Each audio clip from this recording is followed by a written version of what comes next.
બનાસકાંઠાના સરહદી ભારત પાકિસ્તાનની બોર્ડર પર આવેલ વાવ તાલુકાના રાધા નેસડા અને લાપડિયા વિસ્તારમાં આઝાદી પછી આ બંને ગામોમાં આજ દિન સુધી લાઇટ આવી નથી।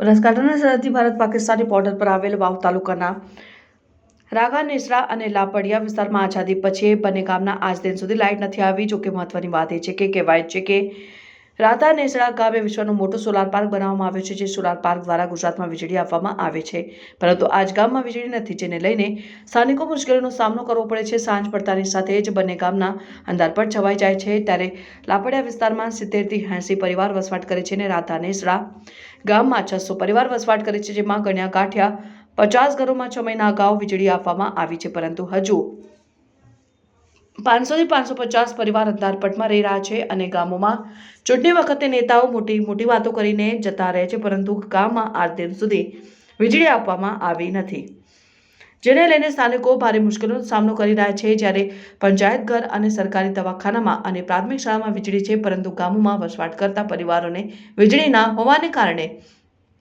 બાળકોને હોમવર્ક કરવામાં મુશ્કેલ પડી રહ્યું છે।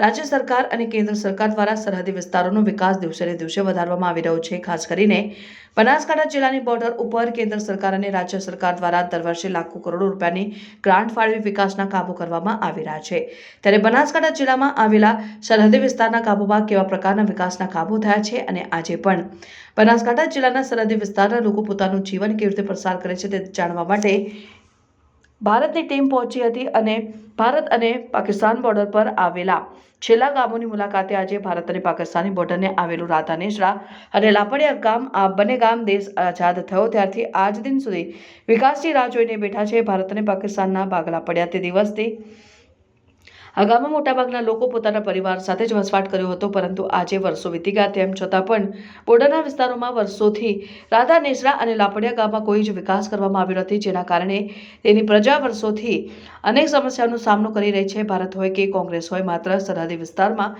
વિકાસ કાર્યોની વાતો કરવામાં આવે છે, પરંતુ આ દિન સુધી આ બંને ગામમાં કોઈ પ્રકારનો વિકાસ કરવામાં આવ્યો નથી, જેના કારણે અહીં વસવાટ કરતા સ્થાનિક લોકો પોતાનું જીવન માંડ પસાર કરી રહ્યા છે।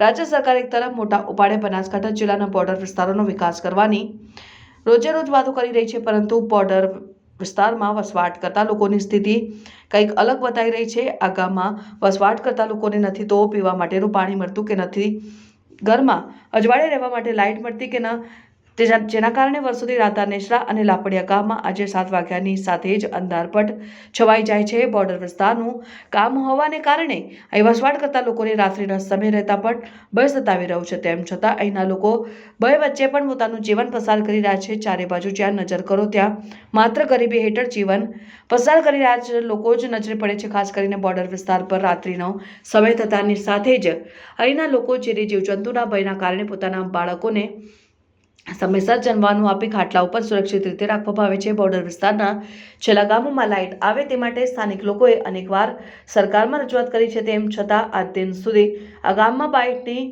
લાઇટની સુવિધા પૂરી પાડવામાં ન આવતા સ્થાનિક લોકો અંધારપટ જીવન પસાર કરી રહ્યા છે। રાજ્ય સરકાર દ્વારા રાજ્યમાં લાઇટ ઉત્પન્ન થાય તે માટે સરહદી વિસ્તારમાં મોટા પ્રમાણમાં સોલાર પ્લાન્ટ નાખવામાં આવ્યો છે, પરંતુ સોલાર પ્લાન્ટની બાજુમાં જ આવેલ ગામોમાં લાઇટો ન હોવાને કારણે અહીંના લોકો સરકાર સામે રોષ વ્યક્ત કરી રહ્યા છે અને હાલમાં માત્ર ગામમાં આવેલી સરકારી શાળા અને ગ્રામ પંચાયતમાં જ લાઇટની સુવિધા પૂરી પાડવામાં આવે છે, ત્યારે દરેક લોકોના ઘર સુધી સરકાર લાઇટો પહોંચાડે તેવી હાલ આ ગામના લોકો માંગ કરી રહ્યા છે। આ બાબતે નાયબ કલેક્ટર તુષાર કે જાની સાથે પૂછતા જણાવ્યું કે આ બાબતે અમે કોઈ ઇન્ટરવ્યૂ આપી શકીએ તેમ નથી અને અમે આની તપાસ કરી કાર્યવાહી કરશું। ગામોમાં અગાઉ સોલાર પ્લેટો અને બેટરીઓ આપી હતી, જેની જાળવણી કેમ ન થઈ, બાકી સ્થાનિક અધિકારી અને વિદ્યુત બોર્ડનો પર્સન સોલ્વ કરીને શકે તેમ છે, પરંતુ તેવું મૌખિક જણાવ્યું। આવું બધું સાંભળતા કોઈ અધિકારીઓને રાધા નેસડા અને લાપડિયામાં વીજળીનો લીવેડો લાવવા માટે કોઈ અધિકારીને રસ નથી તેવું લાગી રહ્યું છે। એકબીજા અધિકારીઓને ખો આપી રહ્યા છે। નામ માડી તમારું? શું તમારા ગામમાં લાઇટ નથી? કેવી તકલીફ પડે? ખૂબ તકલીફ પડે, અમારા ગામમાં લાઇટ નથી આવી। કેટલા વર્ષોથી લાઇટ નથી? અમે ઘડા થયા આપણે મને 40 વર્ષ તો થયા આપણા। હા, તો કેવી તકલીફ પડે લાઇટ વગર? ઘણી પડે છે, શું કરો, રાતનો કોઈ દેખાતું નથી અંધારા। તો તમારી શું માંગ છે? અમારે મોગરે કે અમને લાઈટ આલે મોદી સાહેબ. આ બાબતે તમે કદી રજૂઆત કરી? રજૂઆત તો કરી હતી પણ કોઈ આવતી નથી. 10 વર્ષથી કરો, આજની નહીં. હોવે. તો શું કહે એ અધિકારીઓ બધા? અધિકારી આવીને જોઈને જાય કે કરશો કરશો પણ કરતા નથી. હોવે. શું બોલો બોલો? તમારા લાઇટનું શું છે? લાઈટ અમારે નથી. કેટલા વર્ષોથી લાઇટ નથી? આખા વરસ કાઢી નાખ્યા. ડુહાઈ બચારા ડુહાઈ ઉભ થઈ જાય ને હવે તો અમે ગઢા છે આપણા. કોઈ વાતે અમારો આધાર નથી. તો કેવી તકલીફ પડે છે લાઇટ અરે વગર? તકલીફ ઘણી પડે છે. થોડી થોડી જમીએ છે ઉઈ વાત જતી રહે છે. તો પણ હવે મુલકા ક્યાં થશે? બધી વાતે હેરાન થો. તો તમારી શું માંગ છે? અમારે મોગ તો ઘણી છે. બધો પોણે આવે. અરે આપણે પોણે તો હવે આવ્યો છે પણ હવે જો લાઈટ આવે તો છોકરા ભણાવવા કોઈ અમારે લાઈટ વગર કરવું શું? તમારું નામ? મારું નામ ઉદો.